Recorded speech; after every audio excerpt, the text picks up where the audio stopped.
Buenas noches, estimados participantes. Les saluda Magali, asesora académica del Centro de Capacitación Pública Privada. Sí. Agradezco la participación de cada uno de ustedes al curso de transfusión sanguínea en compañía de animales. A cargo de la ponencia estará la doctora Ángela Parra González desde Colombia. Antes de comenzar con la ponencia, les dejo algunas recomendaciones. Por favor, mantener sus micrófonos y videos apagados durante toda la ponencia. Cualquier duda o consulta lo va a responder la doctora al final de la ponencia. Para los participantes que deseen solicitar la clase grabada más material de estudio y certificación, les dejo los números en el chat. Buenas noches, doctora. Puede comenzar con la ponencia.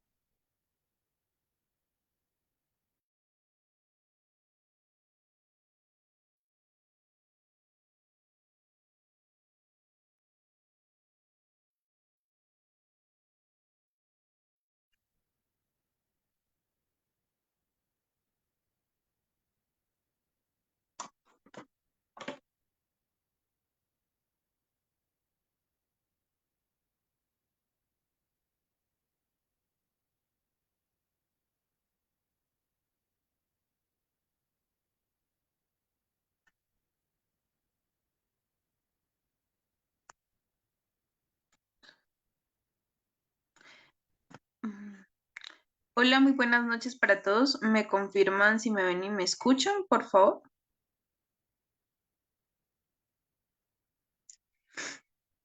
Sí, doctora, puede compartir.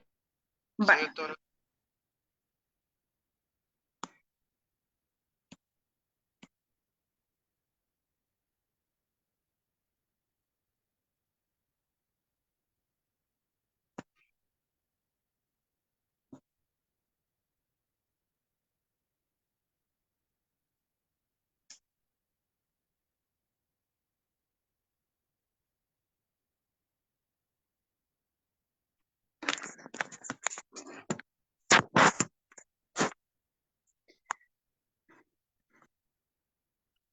Bueno, muy buenas noches para todos. Espero se encuentren muy bien. Como lo dijo mi compañera, entonces la clase de hoy es sobre transfusión sanguínea en pequeños animales.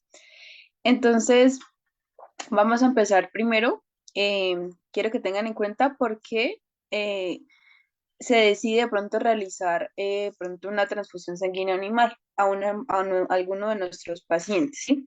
¿Cuáles serían las enfermedades principales y los factores que de pronto puede llegar a presentar este tipo de transfusión sanguínea, ¿sí? ¿Por qué se tomaría la decisión de tomar la decisión de transfundir a nuestro paciente? ¿Cuáles serían los exámenes sanguíneos que debemos tener en cuenta? Los grupos sanguíneos, la preparación del donante, la preparación del receptor, las pruebas de compatibilidad que debemos tener en cuenta. Antes de iniciar cada transfusión sanguínea, ¿qué medicamentos debemos usar? ¿Qué materiales debemos utilizar? ¿Cuál sería el equipo? ¿Cómo se debe transfundir? ¿Cuál sería la fórmula y las reacciones que va a tener nuestro paciente si de pronto produce un shock anafiláctico? ¿Vale? Esa sería como la temática que les quiero compartir el día de hoy. Entonces, para iniciar, hablamos de indicadores para realizar una transfusión sanguínea. Entonces, ¿cuáles serían las enfermedades tanto en caninos como en felinos que debemos tener en cuenta para que nuestro paciente se le pueda realizar una transfusión? Hemorragias profusas, puede ser que el paciente de pronto puede ser por un movimiento, eh, perdón, por una traumatismo, ¿sí? Por automovilístico. Entonces, en este caso, pues hay alguna de pronto hemorragia interna en algunos de de los órganos, ya sea en la parte del vaso, el páncreas, del hígado. O de pronto durante la cirugía, ya sean cirugías menores o de cualquier tipo de procedimiento que de pronto el muñón se haya soltado y pues tenga hemorragias profusas o que de pronto un vaso sanguíneo siempre esté activo y por ende pues esto me indique alguna hemorragia. Entonces, ¿qué pasa? El paciente empieza a hiperventilar, empieza a generar una hipoxia y pues empieza con las mucosas pálidas, disminuyendo específicamente la parte de plaquetas, el hematocrito y la hemoglobina de nuestro paciente. La parte de la enfermedad de los hemoparásitos, en este caso sería la enfermedad de la garrapata, que es muy común más que todo en caninos. Entonces, hay 4 enfermedades que transmite la garrapata o la pulga en perros, que sería la parte de Ehrlichia, Anaplasma, Babesia y Hepatozón. Entonces, son enfermedades que la transmiten estos hemoparásitos a través de la picadura. En algunos casos, algunos propietarios nos indican como que, digamos, doctora, yo todo el tiempo a mi mascota pues la estoy tratando con el Nesgar, el Bravecto, la Simparica o productos para controlarle la pulga y la garrapata o con baños medicados cada 15 días o mensuales, ¿sí? Entonces es imposible que que mi paciente tenga estas enfermedades, ¿sí? Otra manera de contagiarse, para que de pronto le expliquemos a los propietarios, es vía transplacentaria. Entonces puede ser que la madre de esta mascota esto presente la enfermedad y normalmente cuando tienen estas enfermedades hemoparasitarias atraviesan vía transplacentaria o por la leche pueden transmitírsela a los cachorros o a los fetos. Entonces los cachorros nacen con la enfermedad adquirida de la madre. Entonces ella es una enfermedad silenciosa que normalmente ataca específicamente la parte de las plaquetas, la hemoglobina y la parte del hematocrito de nuestro paciente. Ella se va a alimentar. Entonces, todo el tiempo hay que estar en controles mensuales de cuadros hemáticos para saber cómo está la alteración de la conformidad de estas de esta línea que les mencioné, más que todos los glóbulos rojos. Entonces, los hemoparásitos disminuyen mucho la cantidad de plaquetas y el hematocrito a tal punto de que el paciente pues ya no tenga, por así decirlo, una buena oxigenación sanguínea para que pueda subsistir en la parte circulatoria. Entonces, esto más que todo se da en caninos. En felinos se transmite los mismos por los mismos hemoparásitos, que es por la pulga y la garrapata, pero en este caso en ellos se llama micoplasma sanguíneo, ¿sí? Lo mismo se puede transmitir por la pulga y la garrapata o durante la gestación la madre puede adquirir la enfermedad y se la transmite a los cachorros transplacentaria o por la leche. Entonces, es una enfermedad tanto en caninos como en felinos que es silenciosa. ¿Qué significa? Que siempre está atenua a cualquier enfermedad. Si el paciente de pronto le da una gripa o alguna otra enfermedad externa, los hemoparásitos, entonces los hemoparásitos se van a activar de forma inmediata. Entonces, lo ideal es que les comentamos a los propietarios que si no se tratan a tiempo, los pacientes pueden llegar a transmitir, pueden llegar a requerir transfusión sanguínea si hay un descuido de forma mensual o trimestral a estos pacientes, que hay que tener en controles sumamente estrictos, más que todo del cuadrito hemático. Trombosis en la vena cava caudal, más que todo puede ser por una enfermedad cardíaca, puede ser una cardiomiopatía dilatada, una insuficiencia mitral o esta trombosis por la mal vaciado y llenado del corazón o que tenga una enfermedad idiopática o degenerativa cardíaca puede llevar a causarme pues una trombosis y que en este caso pues haya irregularidad en la parte como tal de la coagulación de la sangre. Entonces, aparte, pues si hay una herida o una hemorragia profusa, pues el paciente también va a perder mucha cantidad de sangre, entonces puede ser un paciente candidato a una posible transfusión sanguínea. Ruptura de alguna arteria uterina, esto puede suceder más que todo, pues digamos, me ha pasado solo una vez, cuando una canina entró en labor de parto, por gran cantidad de presión por contracciones, se pueden llegar a generar de pronto alguna ruptura de estas arterias y puede causar pues hemorragias. También es más común de pronto en grandes, pero en pequeños solamente lo he visualizado en una canina, en la cual pues por muchas contracciones generó pues esta ruptura y pues tocó transfundirla. Hemorragia posparto por ruptura de vasos en la pared vaginal, más que todo, digamos, cuando las hembras caninas o también en felinas son montadas, digamos, por otras razas mucho más grandes que ellas, ¿sí?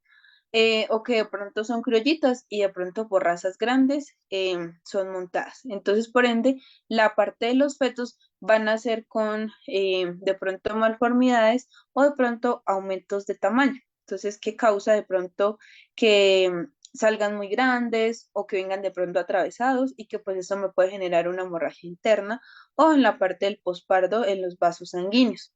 Y eso puede ser relativamente muchas fugas, por así decirlo, de la parte de hemorragias que pueden causar estas alteraciones. Em, lo otro, pues, son por anemias hemolíticas agudas que son autoinmunes. Normalmente hay de pronto cachorros que nacen que son muy amarillos, ¿sí? Y que de pronto tienen una anemia de pronto no regenerativa. Entonces, en este caso, por esta anemia autoinmune, pues no hay mucho que realizar a menos de que la médula ósea no me esté funcionando de forma correcta.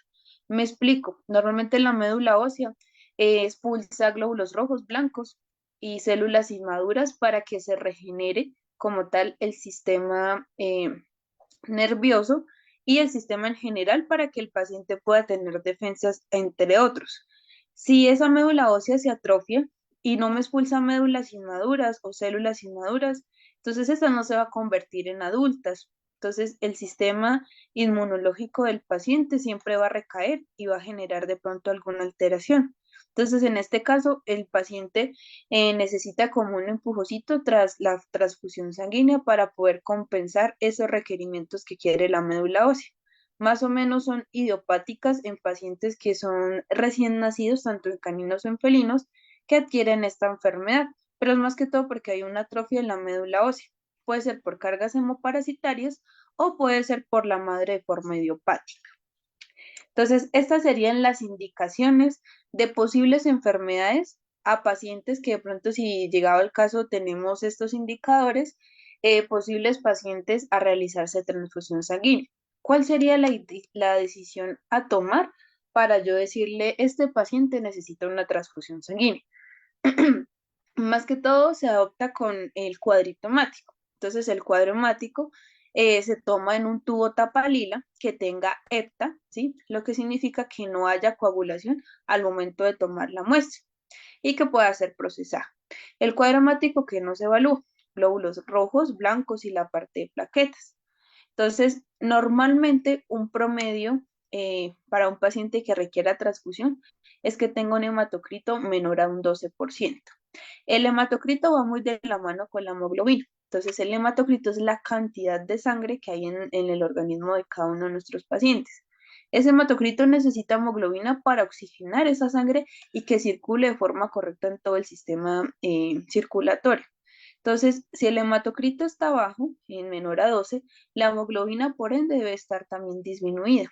Si una hemoglobina de pronto la normal es de 11 y en este caso está menor a 6, ya es un factor de proporción para que nuestro paciente requiera transfusión sanguínea. El rango normal de hematocrito debe estar en un rango de 24 a 43% y la parte de la hemoglobina, que me faltó exponerla ahí, sería entre 11 a 18%, tanto en caninos como en felinos.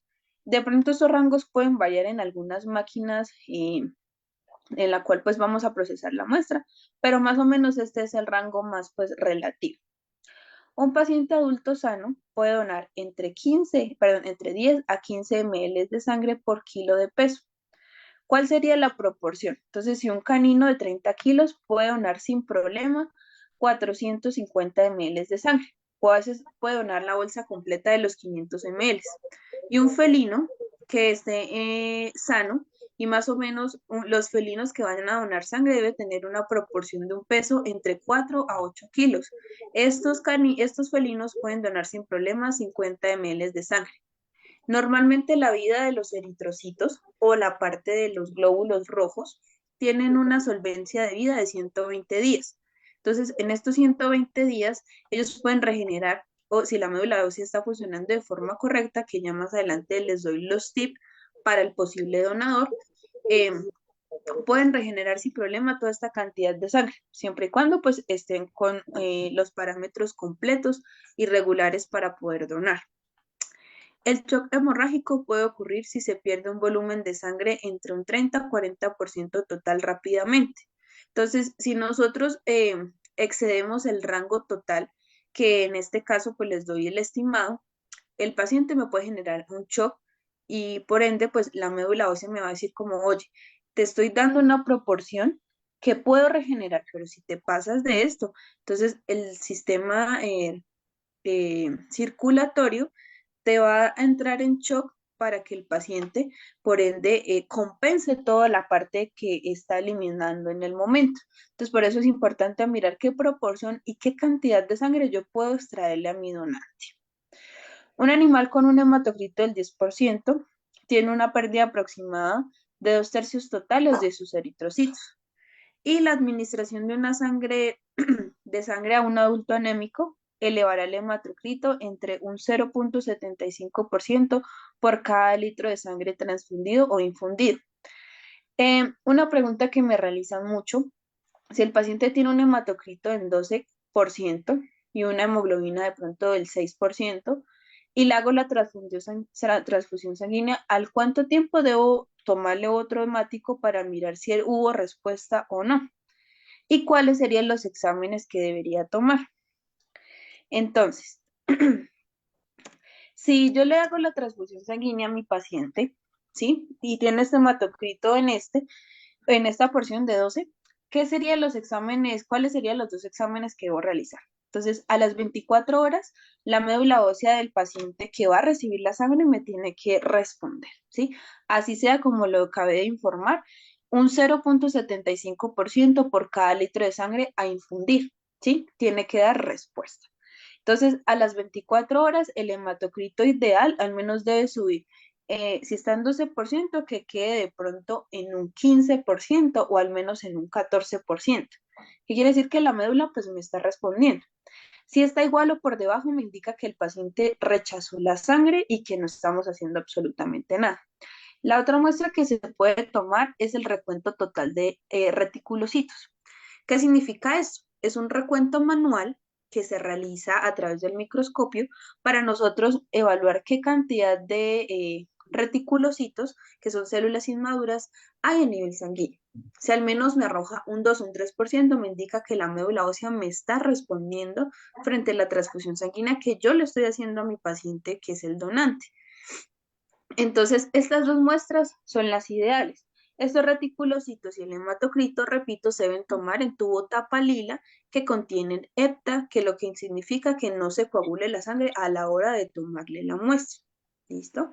¿Cuáles serían los grupos sanguíneos ideales que tiene cada uno de nuestras mascotas? Entonces, iniciamos con la parte de los felinos. En ellos, pues, se evalúan solamente 3 grupos sanguíneos. En este en este caso, se evaluarían 3, que sería grupo A, grupo B y grupo A y B. Son los 3 únicos grupos o la única tipificación que tiene la parte de los felinos. En cambio, los grupos sanguíneos a nivel de los caninos tienen 8, ¿sí? Perdón, son 9 grupos. Entonces, en este caso, el tipo sanguíneo ideal tienen unas siglas que se denominan grupos sanguíneos, que sería ADA 1.1, el cual significaría la nomenclatura antigua, como sería A1. El DA12 significa grupo sanguíneo A2. El ADA3 sería el B, el ADA4 sería el C, el ADA5 sería el D, el ADA6 sería el F, el ADA7 significaría T y el ADA8 significaría H. Esos serían los grupos sanguíneos. La denominación de la nomenclatura que les dije, la A, la B, la C, es anteriormente como se denominaba hace muchos años, ¿sí? Ahorita en la nueva contextualización de todo esto, se denominan así. Entonces, en total de grupos sanguíneos en caninos son 9 y grupos sanguíneos en total de felinos serían 8. ¿Cuáles serían la preparación pues para el donante? ¿Sí? Entonces, vamos a hacer unos tips de forma correcta. Entonces, digamos, en los caninos, más que todo, pues el donante debe ser fácil de manejar, que no tengamos que sufrir de pronto de estrés a la hora del manejo o la manipulación del paciente. Un individuo sano, ¿qué significa esto? que el paciente al momento de tomarle los exámenes sanguíneos no cumpla la mayor edad de 5 años o sea, para que sea un donante tiene que tener entre 3 a 5 años, no menor a este y no mayor a este. En felinos, máxima edad puede ser entre 3 años y máximo hasta 4. Entre 5, normalmente pues ellos no van a asimilar muy bien o la regeneración de toda la sangre que de pronto ellos pueden donar. Entonces, esa sería la edad principal. Cuando se habla de pacientes sanos, en la parte del hematocrito, la hemoglobina, me reexplico, los glóbulos rojos, blancos y plaquetas en orden, en conjunto con un perfil de salud completo para evaluar que la funcionalidad renal, hepática, pancreática y electrolitos se encuentren normales. No debe ser un paciente que sea muy gordo. ¿Por qué? Porque en este caso, al momento de pronto de regenerar la médula ósea, va a quedar de pronto un poco débil, el paciente no va a recuperarse de forma correcta, entonces debe tener un peso ideal. Importante que ninguna, si es hembra, que no esté en el último tercio de gestación para que no afecte de pronto con la parte de gestación. Em, Normalmente para extraer cualquier tipo de sangre, siempre la vena, pues existen varias, pero la vena ideal es la yugular, ¿sí? Pero se puede obtener de la vena cefálica o la vena safena, cualquiera de las dos, o la medial interna, em, la cual pues es de mejor acceso. Hay algunos colegas que me dicen, llega al caso de que solo tenga un donante y requiere de pronto algún tipo de sedación en el momento, eso influiría de pronto en el momento de tomarle la muestra de ponerle a nuestro receptor la sangre. Entonces, ahí yo les hago la pregunta. Entonces, normalmente, pues la sedación es muy diferente eh, que la parte anestésica, ¿sí? Entonces, normalmente, si es de parte, si ustedes van a profundizar de forma correcta, me refiero, la parte de anestésicos, ya sea propofol, ketamina o isoflurano, ya son anestésicos, pues que se van a eliminar eh, después de la parte de cuando el paciente se despierta. Que lo ideal pues no es hacerlo con el paciente anestesiado porque ahí sí puede influenciar de pronto la formación de glóbulos rojos, pierden mucho más rápido. En cambio, si ustedes realizan una sedación, ya sea con un tranquilán o un sedante, en este caso pues el más conocido puede ser de pronto la silacina o el tranquilán, em, que son medicamentos que son sedantes. El paciente va a estar despierto, ¿sí? Solo que va a estar un poco más tranquilo. Pero si ustedes lo ponen en un plano más profundo, entonces ahí se van a ver de pronto afectados o a ver un poco de hemólisis al momento de retirar todo el tipo de sangre, ¿sí? Y lo otro, pues es que ellos tengan la parte de los órganos estables, ¿sí? Porque se va a eliminar esos anestésicos. Pero si es tranquilización, el paciente va a estar despierto y por ende el organismo va a actuar un poco mejor. Pero si está en totalmente sedación, puede llegar a haber hemólisis. Esa sería pues la diferencia, ¿vale? Em, lo que les decía, lo ideal pues es que si de pronto más que todo esos en felinos o también en caninos, que sean pues de la misma especie, me refiero de la misma raza, ¿sí? Y la misma especie, si son caninos, pues que la sangre solo sea para caninos.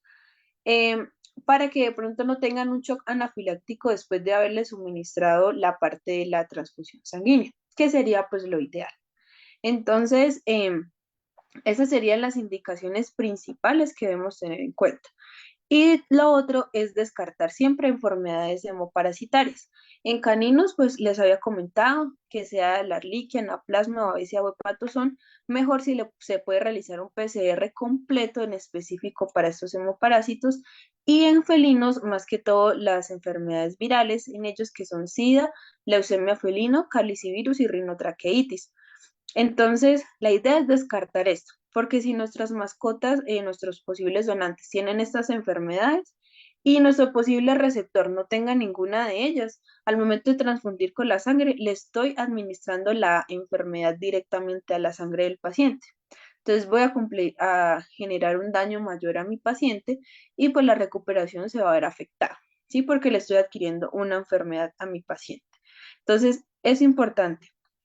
descartar enfermedades virales y hemoparasitarias, tanto en caninos y en felinos, y los tips que anteriormente les mencioné.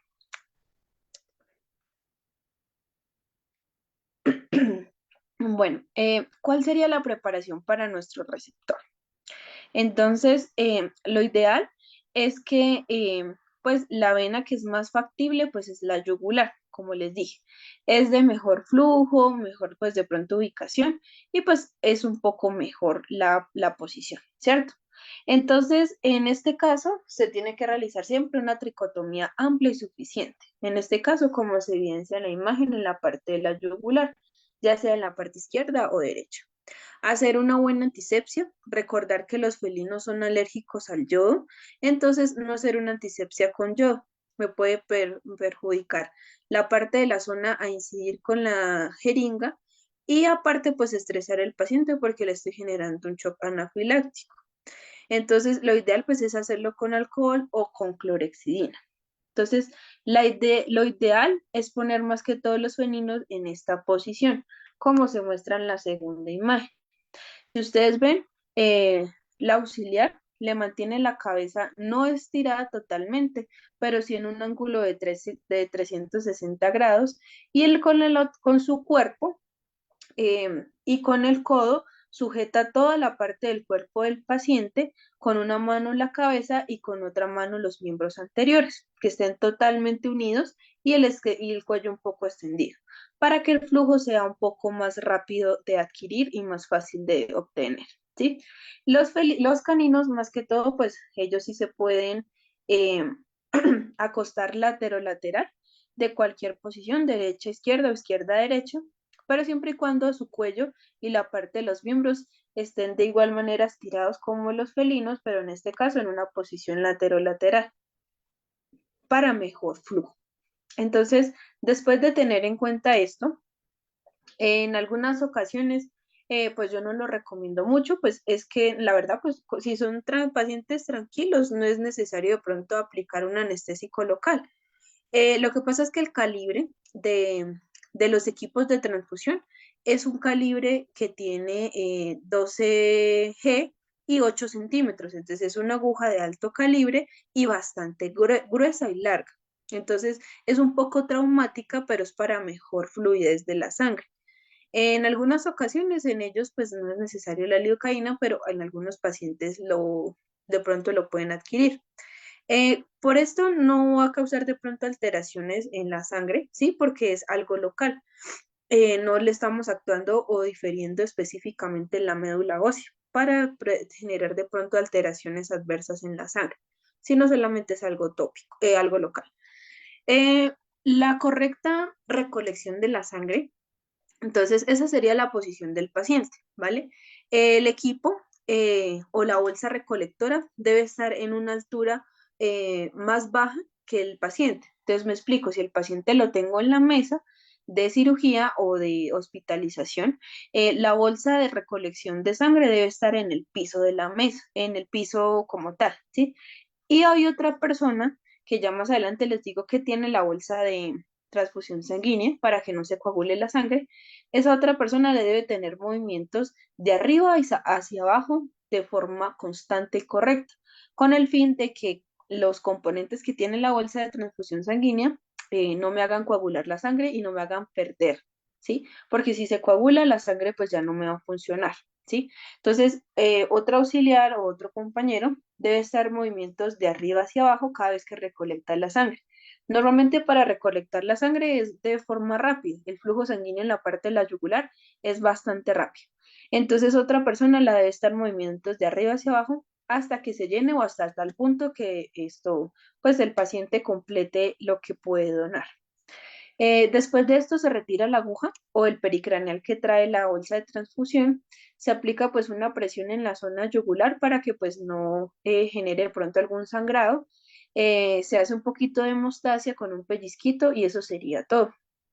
Esa sería la preparación pues del receptor que esto nos va a ayudar pues con la sangre. Entonces, ya teniendo en cuenta pues lo anterior, hay unos tipos de pruebas que se pueden realizar antes de punto nosotros hacer las transfusiones sanguíneas. Hay un triaje, pues que se puede mandar al laboratorio.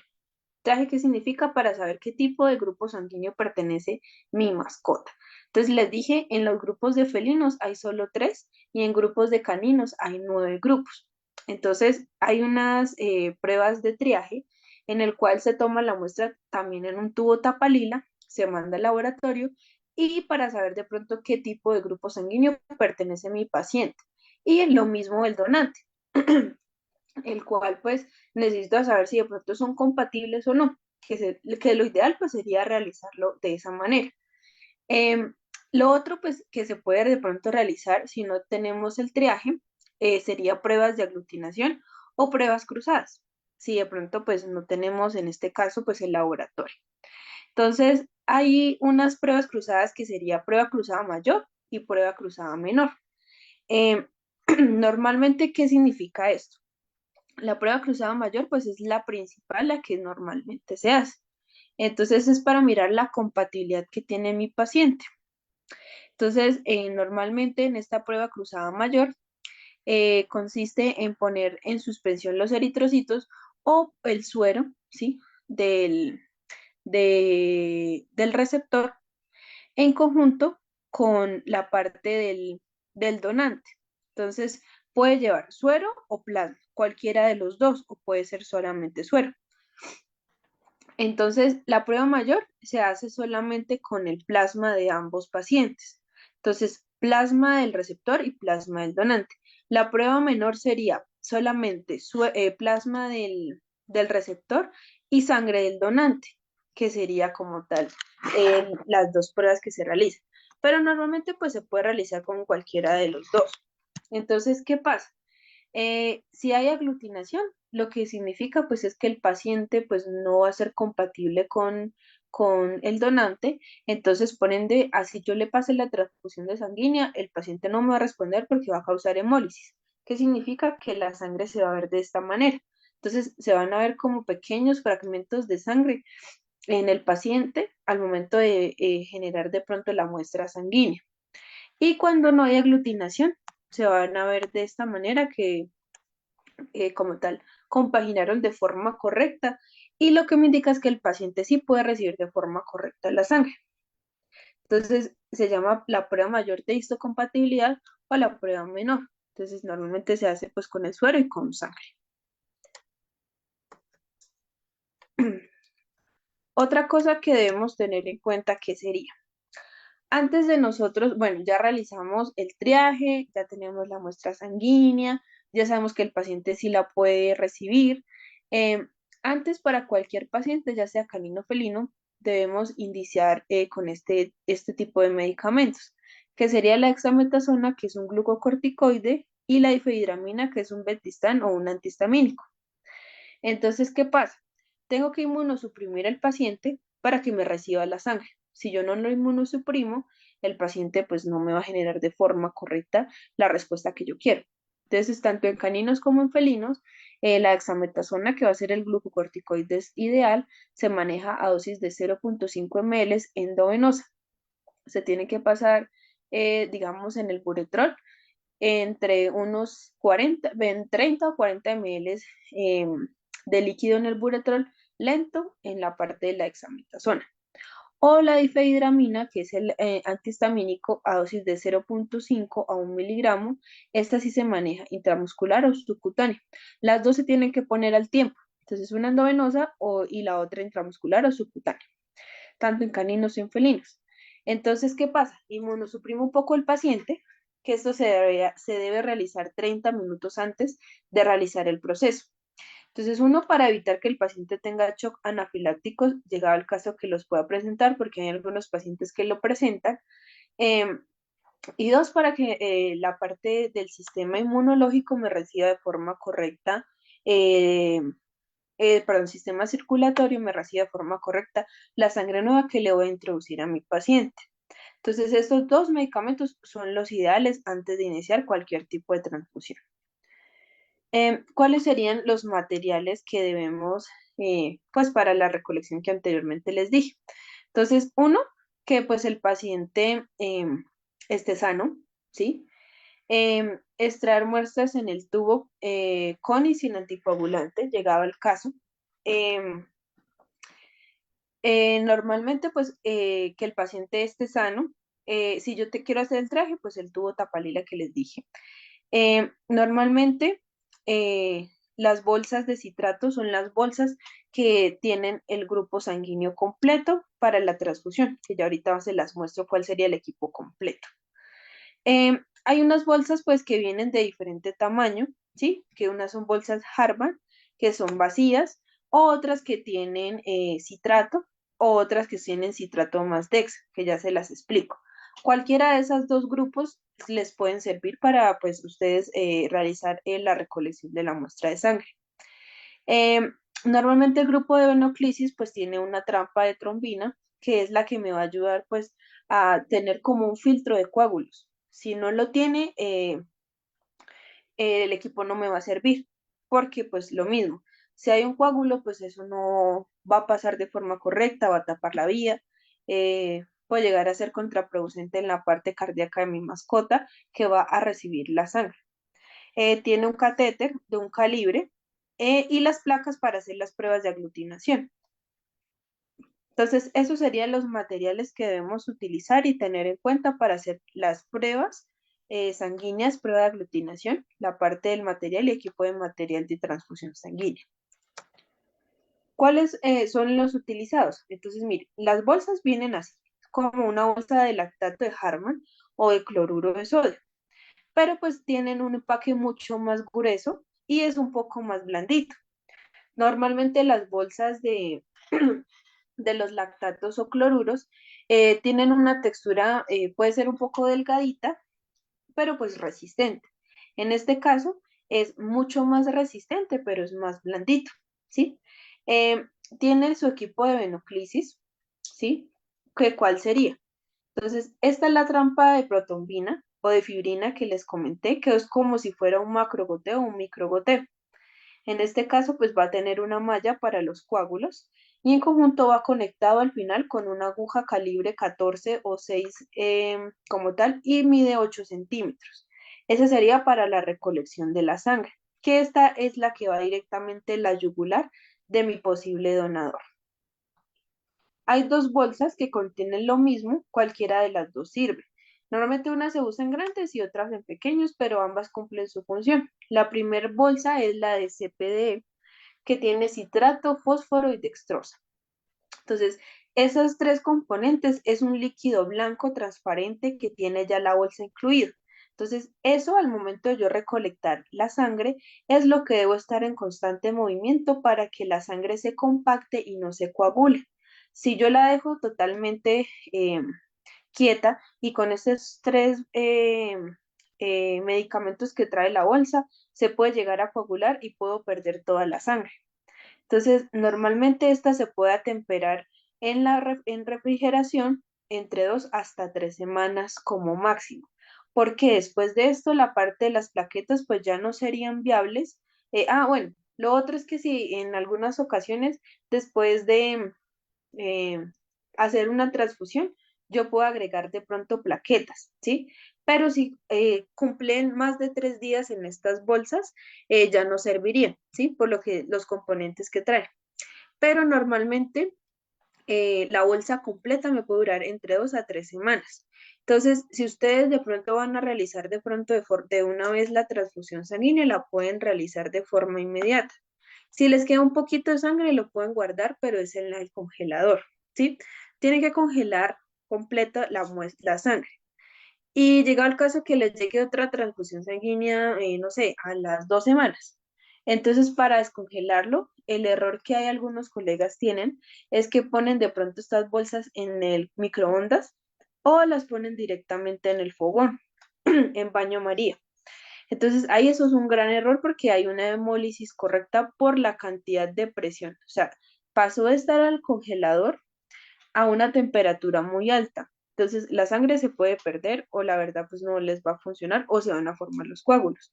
Entonces, la forma correcta de descongelar esta sangre es con la parte corporal. Entonces, ¿cuál sería la parte corporal? Entonces podemos poner las bolsas después del congelador, debajo de pronto de nuestra axila o contra nuestro pecho o con nuestra parte del cuello, ¿sí? Que con nuestra temperatura corporal esto se pueda descongelar poco a poco a una temperatura ambiente sin afectar la hemólisis de los glóbulos rojos que puedan presentarse, ¿sí? Lo mismo hay otra bolsa que tiene CPDA, que tiene citrato, fósforo, dextrosa y adenina. Entonces, esta es la que más se usan grandes porque en algunas ocasiones estas bolsas vienen pues para hacer recolección más que todo en equinos y pues son recolecciones de bolsas más grandes que vienen hasta de 1000 ml. Eh, en cambio, estas son de 500 ml, que son más poquitas. Eh, entonces, lo mismo la podemos implementar siempre y cuando les comento lo que les comenté anteriormente, de 2 a 3 semanas, que si de pronto la transfusión sanguínea queda pendiente para mañana o pasado mañana, la pongan en el congelador, pero la ideal y la correcta forma para descongelarlo es con el cuerpo, con la parte corporal, ¿sí? No lo vayan a hacer en baño María y mucho menos en el microondas, ¿sí? Que estaría pues contraindicado. Me ha pasado porque en el microondas se coagulan y en el baño María la sangre queda como agua. Ahí hay una hemólisis total. ¿Listo?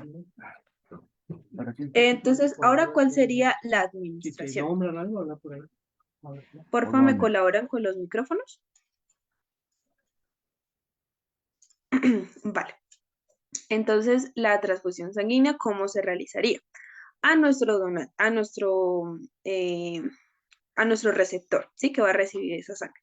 Entonces podemos utilizar cualquier vía que tengamos, que solamente, o sea, que sea una vía nueva y que solamente sea para recibir la transfusión sanguínea. Si anteriormente yo le puse la dexametasona en esa vía ya no me va a servir para recibir la transfusión sanguínea.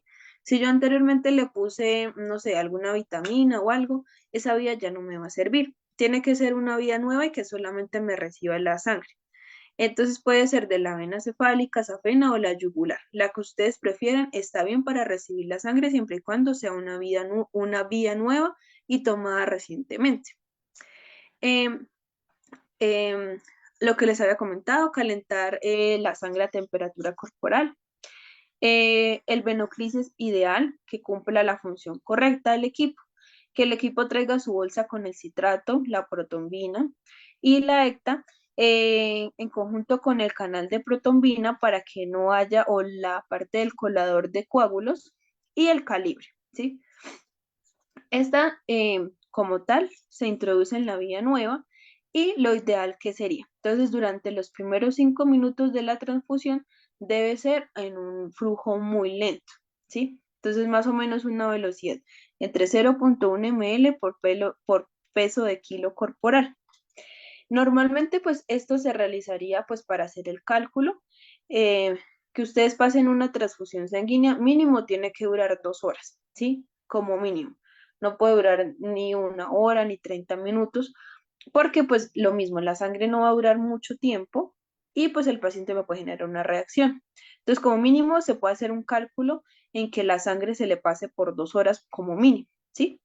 Normalmente el cálculo se realiza igual como se sacan los líquidos totales o los líquidos de mantenimiento de los mascotas. Pero lo ideal es que los primeros 5 minutos sean más lento de lo normal. ¿Por qué? Si en los 5 minutos ustedes ven que el paciente esto no presenta ninguna reacción alérgica, pueden seguir pasando la sangre. Si el paciente empieza con distrés respiratorio, con taquicardia, con alteraciones en la piel, con midriasis, con incoordinación, lo ideal es suspender la sangre, porque le estoy de pronto pasando alguna reacción adversa de la sangre y pues por eso es que se pasa los primeros 5 minutos lento y se evalúan las constantes fisiológicas de mi paciente. Eh, y después de esto, si no presenta alguna alteración, sí aumentar el flujo ideal que cumpla pues con las 2 horas. Normalmente pues hay una máquina que es de infusión sanguínea, entonces es una máquina que todo el tiempo pues te va a estar en constante cambio la parte de la transfusión sanguínea. Hay algunos colegas que pasan toda la sangre a una jeringa, como se muestra en la imagen. Entonces, yo estoy en contra de esto, ¿por qué? Porque en esta porción el equipo se va a descompletar. Entonces, esta jeringa como tal, esto va a estar como tal pegada como pues a un pericranial, ¿sí? El pericranial no tiene la parte de la bomba de filtro para los coágulos, se va a coagular más rápido la sangre y los eritrocitos o la parte de del hematocrito no va a durar lo mismo que dura en la parte de la bolsa con todo su equipo completo.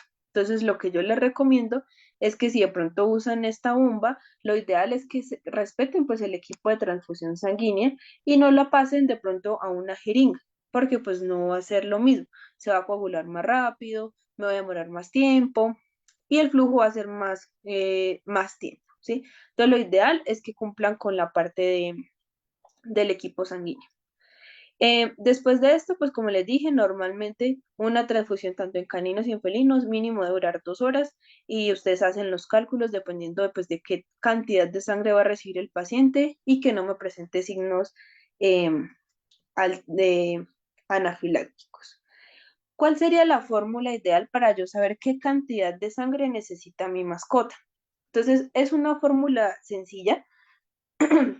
Entonces, hablamos de el peso del paciente ideal, cuánto pesa mi mascota, de la que va a recibir pues la sangre, por el hematocrito 1, que sería el hematocrito deseado. Entonces, me explico. Si mi paciente tiene un hematocrito de 12, que anteriormente les dije que es muy mínimo, o sea, que es el punto mínimo para que el paciente pues necesite transfusión. Anteriormente les dije que el hematocrito normal debe estar entre 23 a 43 por ciento, ¿sí? Entonces, yo quiero que ese hematocrito al menos esté en el rango. Entonces, mi hematocrito deseado debe estar en 23, ¿sí? O puede estar en el rango de 23 a 43, ¿sí? Entonces, puede ser 25, 40, 30, ¿sí? El deseado que ustedes, como médicos veterinarios, le quieran poner, ¿sí? Entonces, en este caso, mi hematocrito deseado es en el rango que esté en el mínimo 23, que me suba, ¿sí? Menos el hematocrito del receptor, que sería en el que se encuentra en este momento el paciente, que en este caso pues puede ser entre 12 o menor a 12, o a veces hasta 6, dividido por el receptor del donante, que es el paciente sano que me va a donar la sangre. Entonces, él debe tener un hematocrito entre 23 y 43, que debe estar en ese rango. En este caso, pongamos un ejemplo, que tenga un hematocrito de 40. Saco los cálculos y ese sería el valor total de ml que necesita mi paciente para yo poder compensar los déficits que tiene a nivel del hematocrito, la hemoglobina y la parte de plaquetas, ¿sí? Entonces, pues no sé si me hice entender. Entonces, el peso del paciente, hematocrito deseado, que es el que yo quiero que el paciente tenga después de mi transfusión, el hematocrito el hematocrito del receptor en el rango que me arroja, que debe ser menor o en 12, por eso voy a adquirir la transfusión sanguínea, dividido por el hematocrito del donante que debe estar sano, ¿sí? Que es el que me va a donar la sangre. Y por último, hablamos de los signos anafilácticos. Entonces, en este caso, después de que el paciente reciba la sangre, estos son los shock anafilácticos que más se evidencian en caninos. Sería la parte de, uno, piloerección, en conjunto con ronchas o pápulas en todo el cuerpo, como se evidencia en la imagen, que es inflamación de la piel, hasta se convierte en piel de elefante. El paciente se empieza a inflamar toda su parte, ya sea de los párpados o la parte de la trufa o el maxilar. Aparte, comienzan con taquicardia, taquipnea, abundante babeo. Empiezan a sudar mucho y empiezan a generar tremores e incoordinación. En felinos, más que todo, empiezan es con el jadeo. Si ustedes ven que un felino empieza con abundante jadeo y abundante saliva, y aparte la coloración de los párpados superiores e inferiores se empiezan a inflamar, como se ve en la imagen, serían los signos de alerta principal cuando me indica que hay algo extraño o que el paciente me está generando una reacción, así yo le haya aplicado dexametasona, betistán, para la parte de la transfusión sanguínea. Eh, Después de esto, más que todo en felinos, empiezan con comportamientos violentos, a generar de pronto alucinaciones, hasta puede llegar a la coma y la muerte. Entonces, es ideal que nosotros como médicos veterinarios le digamos a nuestros propietarios que estos signos de alerta pueden suceder durante la transfusión. Entonces, hay que tener todo claro y escrito a nuestros propietarios porque pues lo ideal es curarnos nosotros como médicos en salud, advertir que una transfusión sanguínea no es algo sencillo, sino de pronto es un signo de alerta que de pronto, así pronto ustedes no lo hayan vivido en el momento, pero puede llegar un caso entre mil, un paciente que les puede generar este tipo de alteraciones. ¿Cuál sería de pronto la terapia anafiláctica de emergencia que podemos implementar si uno de nuestros pacientes se encuentra en esta alteración? Entonces, lo ideal pues es suspender de forma inmediata la transfusión sanguínea, ¿sí? En esa vía en la cual pues nosotros colocamos la vía para que él reciba la transfusión sanguínea, lo ideal es que empezamos a pasar, en este caso, cloruro o lactato, dependiendo pues del líquido que vayamos a implementar para hacer un lavado completo pues de esa vía.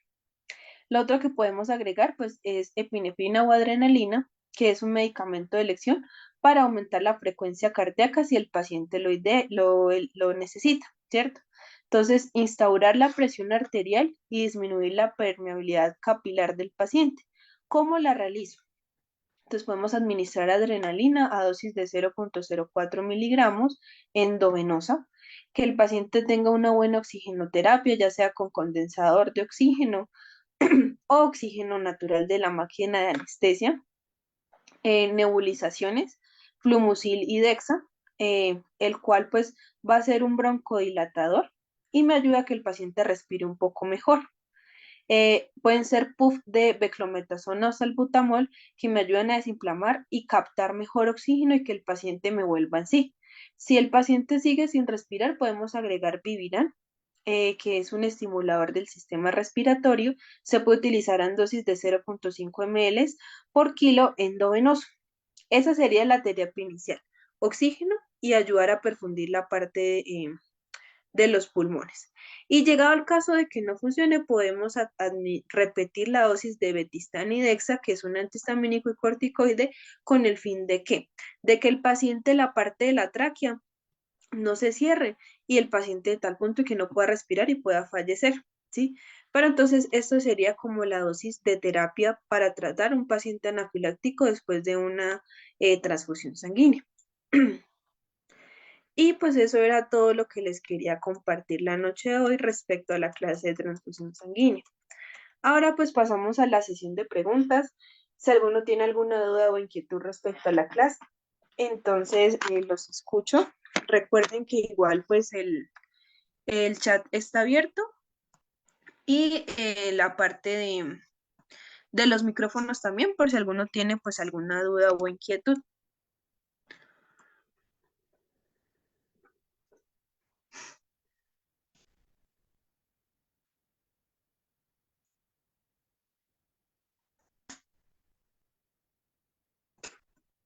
O si alguno quiere contar de pronto alguna experiencia o algo o un comentario, con mucho gusto lo podemos conversar.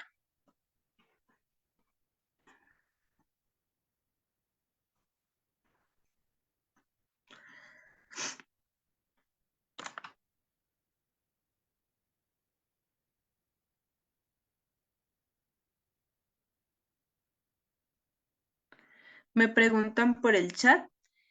Buenas noches, ¿puedo realizarle una transfusión de un perro con Ehrlichia a otro con el mismo parásito? No, está contraindicado. Lo ideal es que uno de los principales factores, como les mencioné, es que el paciente esté libre de hemoparásitos y que el paciente esté totalmente sano. Si ese paciente no está sano, no es un candidato posible para hacer una transfusión sanguínea. Así solo tengo un hemoparásito, ¿qué quiere decir que tenga? Entonces, que la médula ósea o que ese hematocrito no va a ser funcional en ese paciente. O sea, si tu paciente tiene erliquia, no tiene glóbulos rojos ni hematocrito, ¿sí?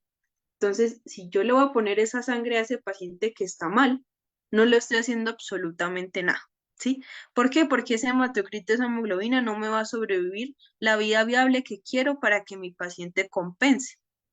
Entonces, lo ideal es que esté totalmente sano.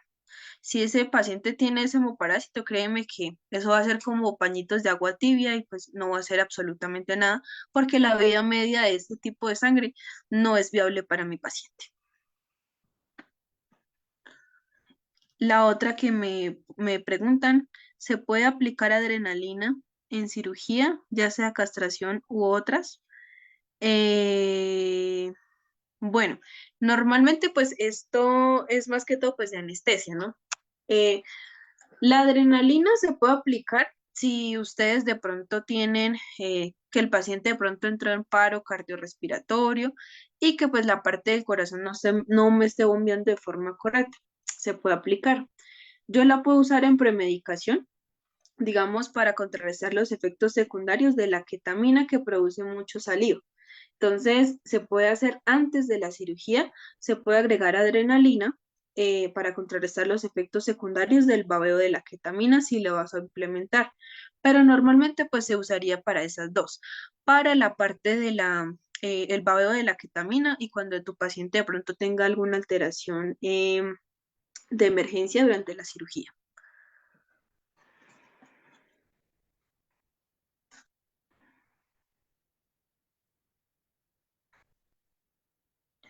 Me preguntan, también comentó que no se puede hacer la transfusión en el mismo lugar donde se administre la dexametasona o el antihistamínico.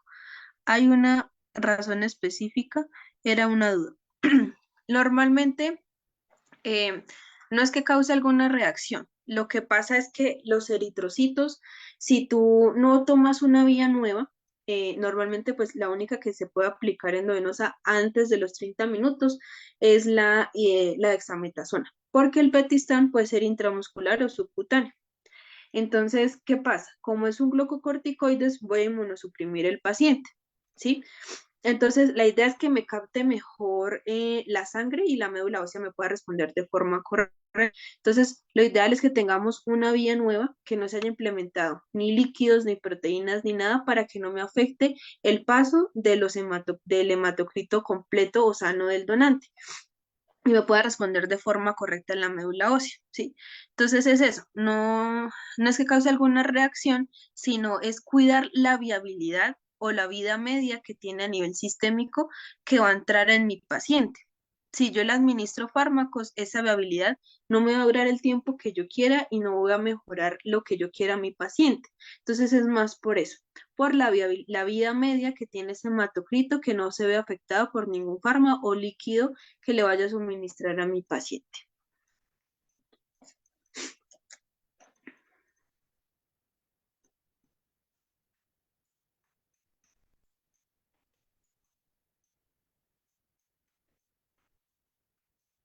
¿Alguno tiene alguna otra duda o inquietud?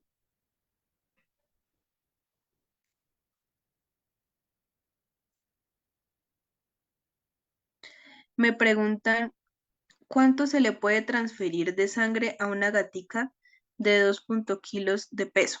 Entonces ahí va la fórmula médica que les expliqué, que es la fórmula médica que es para saber qué cantidad de sangre necesita esa paciente, que es con el hematocrito deseado, hematocrito del receptor y el hematocrito del donante. Si tú realizas la fórmula, sabes cuál es la cantidad que requiere esa paciente de sangre. Entonces, ahí va muy en conjunto con la parte del hematocrito de todos y mirar cuál sería el hematocrito y la hemoglobina de cada uno. Entonces, tienes que sacar la fórmula sanguínea para saber cuánta sangre necesita. Y aparte, tomar cuadros hemáticos para mirar cuál es el hematocrito ideal y la hemoglobina. De igual manera, recuerden que las diapositivas yo se las comparto con la asesora para que ustedes tengan la fórmula y tengan los tips que deben tener en cuenta para realizar la transfusión sanguínea en conjunto con los medicamentos y las dosis que deben implementar. Entonces, pues si no hay más preguntas, em, lo mismo, mi asesora se encarga pues de darle las clases grabadas y implementarle los certificados. Entonces, espero tengan una feliz noche. Un saludo pues desde Colombia y pues espero pues verlos en otra oportunidad.